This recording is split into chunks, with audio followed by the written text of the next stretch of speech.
Dieu m'a appelé à servir. J'avais le choix de dire oui ou non. Je me sentais très libre.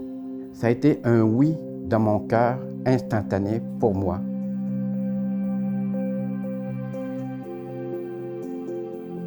On va faire préparer pour le service, pour accueillir les gens. Alors, dans ma formation de diacre, en 3e année, si je ne me trompe pas, on devait choisir faire un stage dans un lieu là, pour aider les pauvres, parce que le diacre, c'est quelqu'un qui sert les pauvres. Puis, étonnamment, je voyais souvent sur Internet ou sur Facebook la Banque alimentaire La Vigne. J'ai pris ça comme un message que c'est là que je m'en allais. J'ai pris le téléphone. Le temps de dire que je voulais être bénévole vient-en tout de suite. Fait que c'est comme ça que j'étais arrivé.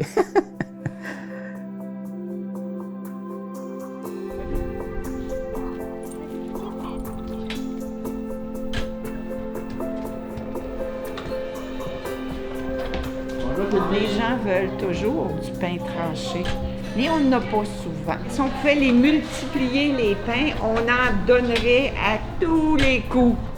La vigne a été créée en 1991, est issue des Saint-Vincent-de-Paul. Donc, à la base, c'est les Saint-Vincent-de-Paul qui ont créé la Banque alimentaire La Vigne. Donc, ça veut dire que c'est 567 ménages qui peuvent se rendre chez nous pour avoir de l'aide alimentaire. Donc, ça touche environ 500 enfants. On parle de 800 quelques adultes. Fait qu'on sert en moyenne entre 200 et 250 familles par semaine. La directrice me fait signe que cette semaine, on a 253 familles à nourrir, puis que là, il n'y a pas de pain. Ce qui est arrivé, c'est que dans mes connaissances des gens, quand j'ai fait ma tournée pour le toit, l'abri, il y a une personne qui m'a dit « Si jamais il y a de quoi, un problème, tu m'appelles. » Fait que je l'ai appelé. Puis j'ai dit ça, j'ai dit « Cette semaine, on ne peut pas acheter de pain. Ça prendrait de l'aide. » Instantanément, il a payé tous les pains pour les familles dans toute la semaine. Multiplication des pains en 2024, c'est ça.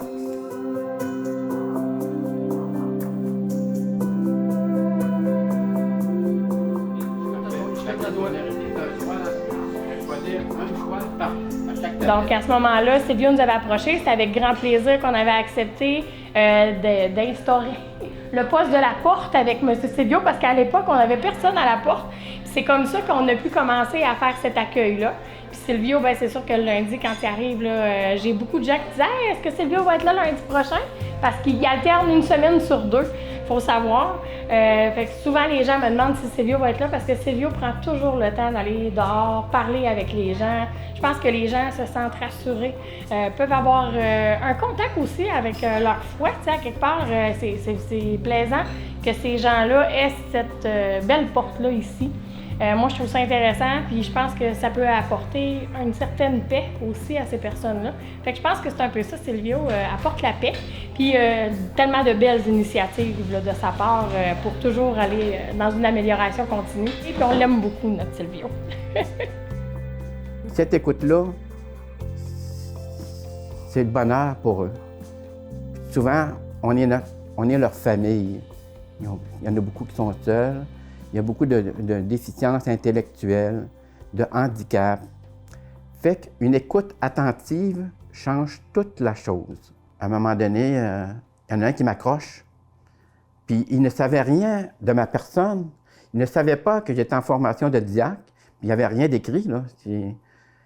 Il me dit, « Toi, tu ne juges personne et tu te rendras à ton but. » Encore une fois, j'ai vu que c'était Dieu qui venait de parler à travers lui. J'étais déboussolé, émerveillé. Puis une autre personne, elle voulait devenir amie Facebook avec moi. Elle voulait me parler en privé. Fait que j'ai accepté, bien sûr. Puis à un moment donné, à mon travail, en pleine nuit, je reçois un texto d'elle. « Fatigue de vivre moi. SOS. » Aïe, aïe. Fait que là, j'ai parlé à mon patron, j'étais au travail, j'ai dit, moi, je dois faire un téléphone. J'ai appelé immédiatement le 911. J'ai tout conté mon histoire et ça en est sorti.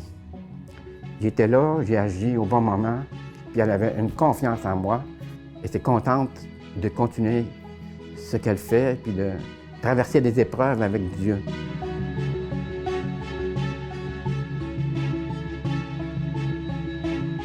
Vous allez voir tout à l'heure, il va y avoir 70 personnes ici, puis en plein hiver ou en pleine pluie, il pleut, il fait froid, il vente, je suis pas habillé, je suis enceinte, je voudrais rentrer. Puis là, j'étais embarrassé. Là, j'ai eu une inspiration intérieure. Il faut que je fasse quelque chose pour tout ce monde-là. Fait que j'ai eu l'idée de faire un abri, faire un toit là, pour que les gens soient à l'abri, pour qu'ils puissent attendre le plus convenablement possible. Fait que là, j'ai parti le projet d'une rampe fermée. Là, bien, au tout début, la directrice générale, elle me dit je te laisse aller.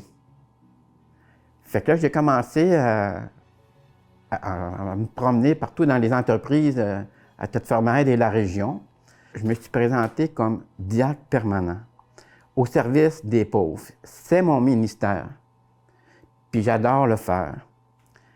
Là, les gens, ils ont complètement réalisé qu'il y avait quelqu'un qui voulait aider des gens. J'étais complètement impressionné de l'accueil des gens de la région. La nouvelle passerelle, le projet qui a été réalisé, c'est ça. Bien entendu, le remerciement pour tous les donateurs pour cette magnifique passerelle, avec bien sûr le nom du bénévole qui a parti du projet. Puis tout a été fait avec la grâce de Dieu.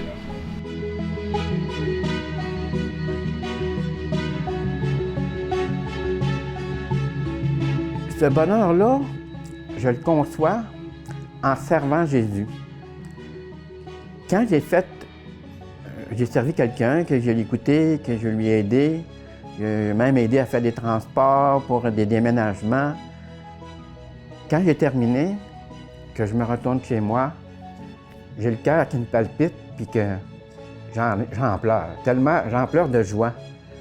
Je comprends que j'ai bien agi par les mains du Seigneur.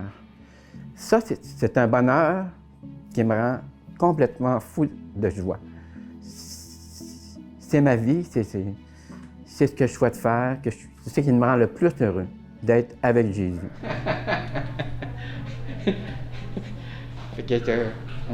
Avec le temps, quand on se fait connaître, les gens apprennent à nous aimer, puis la confiance envers les autres. C'est qui crée un lien, puis qui apporte beaucoup d'amour. Ouais. En fait, il y a plusieurs belles histoires quand même à travers ça, des gens qui vivent des situations peut-être un peu plus critiques pour une période de temps qui est plus courte, exemple une perte d'emploi, le temps que le chômage arrive, puis par la suite, on a des nouveaux arrivants qu'on a accueillis. À un moment donné, c'est ma dernière fois que je viens ici, j'ai trouvé un emploi, maintenant je vais être correct. On vit plein de belles situations comme ça, où est-ce que les gens, des fois, ils arrivent ici, ils ont quasiment la tête creusée, ils sont mal à l'aise de venir chercher de l'aide. Puis par la suite, ils repartent là, puis super fiers parce que leur situation s'est améliorée. Puis ils finissent par quitter le service, donc ils sont heureux.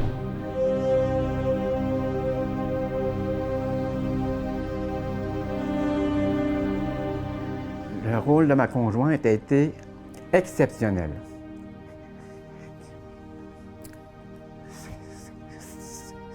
Sans elle, il n'y aurait pas de réussite. En tant que couple diaconal, on est témoin du Christ. L'image qu'on projette, on est témoin. Mais aussi individuellement, moi aussi, je suis impliquée dans la paroisse, dans la communauté, l'Église. J'ai des petits rôles dans les liturgies. Fait que c'est ça, c'est mon petit rôle c'est un gros rôle, un grand rôle. Puis le grand rôle aussi auprès de mon mari. Je le soutiens, je l'accompagne. Il me soutient aussi dans sa façon de Chacun a ses qualités, ses charismes. Puis en tant que couple, ben, on se complète. Puis aussi, ben, la mission que j'ai aussi, je l'aperçois aussi que je le partage avec les autres. Tu sais, je le permets qu'il soit disponible.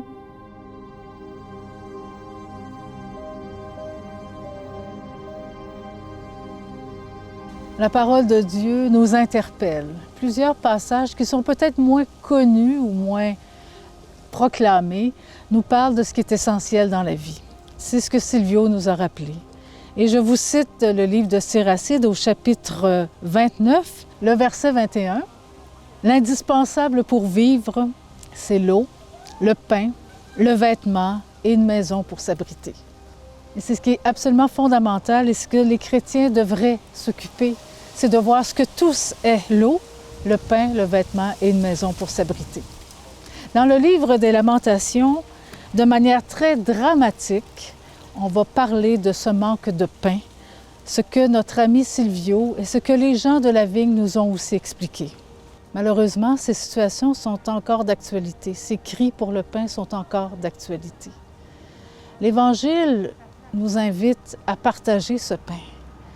Et ce qui est intéressant dans les récits de la multiplication des pains, et particulièrement celui de l'Évangile de Luc au chapitre 9, c'est que Jésus prend ce que les gens ont, 5 pains et 2 poissons. Il demande aussi aux disciples, donnez-leur vous-même à manger. Mais un petit détail intéressant dans l'Évangile de Luc, il y a 5000 personnes à nourrir, c'est énorme. C'est peut-être une tâche trop lourde et Jésus leur dit de les faire asseoir par groupe de 50. Peut-être que de commencer avec 50, de commencer autour de soi, est une très bonne idée.